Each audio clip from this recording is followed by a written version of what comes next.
Olá, Caio querido, Marina, que prazer estar aqui com vocês, poder trazer minhas dúvidas, né, sobre o governo e sobre as possibilidades.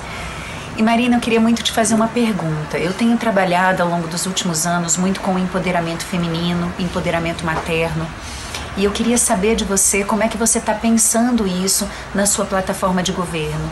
Como é que você está pensando as políticas pela diversidade, para a inclusão do pai nas atividades domésticas, como por exemplo na licença maternidade ou na licença paternidade, e como isso também envolve essas questões relativas ao aborto, relativas a todas essas questões que dizem respeito aos direitos humanos e ao processo de empoderamento feminino. Queria te escutar sobre isso.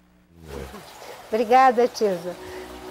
Acho que a gente tem um desafio muito grande nessa agenda dos direitos das mulheres, que é de tirar do papel tudo aquilo que nós já conquistamos do ponto de vista do marco regulatório para as ações concretas, as ações práticas. Uma coisa muito difícil no Brasil e na maioria dos países da América Latina é essa diferenciação. A licença maternidade parece que não é pensada como o pai tendo também responsabilidade e necessidade, né, de paternar o filho.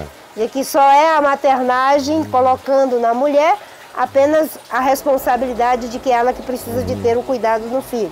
Na Noruega, por exemplo, né, a licença maternidade e paternidade é de 2 anos. Sendo que pode haver uma escolha entre o casal, de um pode ficar 1 ano, o outro pode ficar o outro, eles fazem ali o que melhor é do entendimento deles. No Brasil, o homem vai ter ali uns poucos diazinhos, como eles dizem, para poder ficar com o filho, e a mulher vai ter os 6 meses, o que já foi uma conquista, mas não sem peso, porque uma boa parte de empresas, quando você vai para uma entrevista de emprego, e se você estiver grávida ou se estiver planejando ter um filho e disser isso já é motivo para você perder aquela possibilidade de trabalho, que é uma forma de discriminação. Então você ter políticas que tirem a lei do papel de que mulheres não podem ser discriminadas é fundamental. Porque temos também o caso de mulheres que recebem até 27% e mais do que isso, menos para uma mesma ocupação do que homens. Então, isso é mais um trabalho que nós estamos verificando no nosso programa de governo, que é injusto em relação às mulheres. E ainda, pensando o empoderamento feminino, as mulheres não conseguem muitas vezes estudar, trabalhar, desenvolver suas capacidades, porque sobre ela fica o peso do cuidado dos filhos. Não tem uma creche, não tem uma escola com contraturno, não tem espaços de lazer, inclusive para ter uma convivência mais qualificada com os filhos em finais de semana. Então, isso é um dos aspectos. E o outro é o da mulher participando mesmo nos processos decisórios. Nós somos 40, mais da metade da população, temos uma baixíssima representação no Congresso, temos uma participação ínfima nos cargos de liderança na gestão pública, e dentro das empresas começou a ter mudanças, mas ainda são poucas as mulheres que presidem uma empresa ou que assumem cargos de diretoria na mesma proporção que os homens.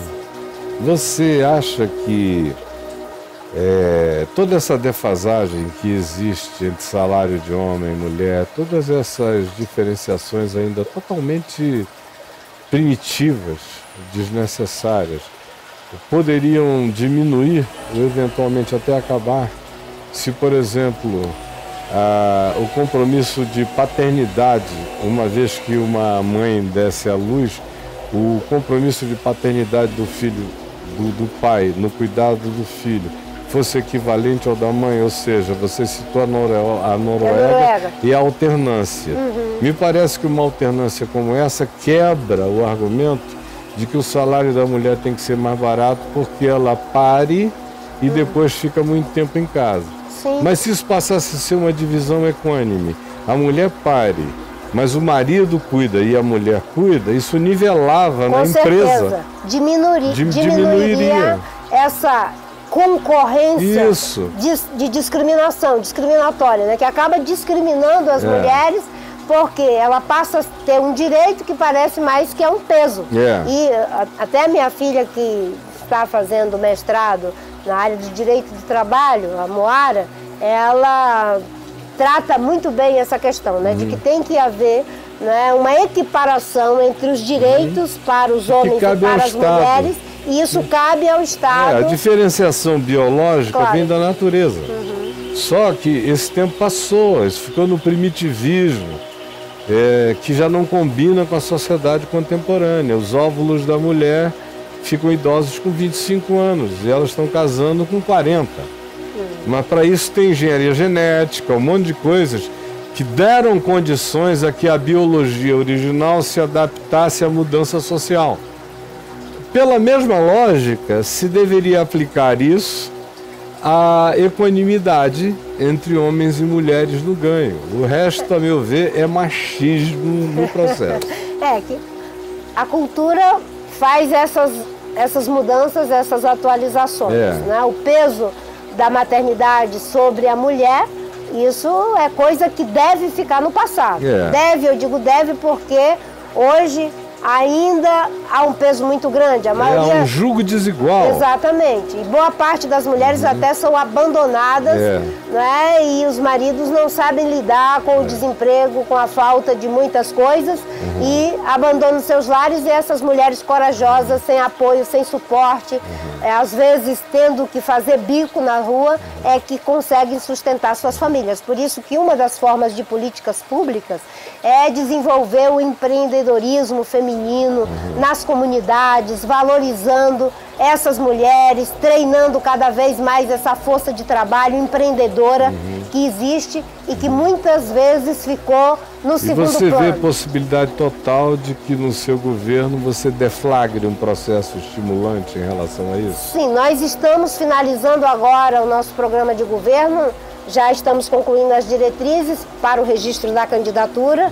e no programa nós estamos trabalhando as políticas de implementação dos direitos das mulheres, mas sobretudo criando espaços para que elas possam desenvolver suas capacidades, suas potencialidades, ter acesso ao crédito, ao microcrédito, ao treinamento para que elas possam abrir um negócio e, enfim, é uma forma de tirá-la desse jugo desigual. Porque paternalizar a questão é introjetar aquilo do que se quer livrar a condição feminina. Então o que se tem que ter é instrumentalizar para que o poder feminino cresça pela oportunidade, pelo desenvolvimento, pela acessibilidade a todos os meios e recursos de produção. Né? E acho que introduzir também o olhar feminino nas relações, nos processos, dentro das estruturas, Pastor Caio. Quando as mulheres assumem esses espaços, né, eles se transformam de uma forma maravilhosa nos governos e nas empresas. As mulheres, elas têm maior facilidade de compartilhar a autoria das coisas. E todo mundo quer ser autor de alguma coisa. As mulheres têm muita facilidade em compartilhar realização. E elas têm mais facilidade coletivizar ainda... direitos autorais. Exato. E elas têm mais facilidade em compartilhar, né, o reconhecimento, que é o mais difícil. A cultura cartesiana do patriarcado, ela é muito concentradora da realização e mais ainda do reconhecimento. Tudo é para o líder, tudo é para o chefe, né? E todos os demais são apenas o seu suporte. A mulher, ela centra, né, a sua ação muito mais no grupo, portanto é muito mais necessária e atual para esse momento de crise.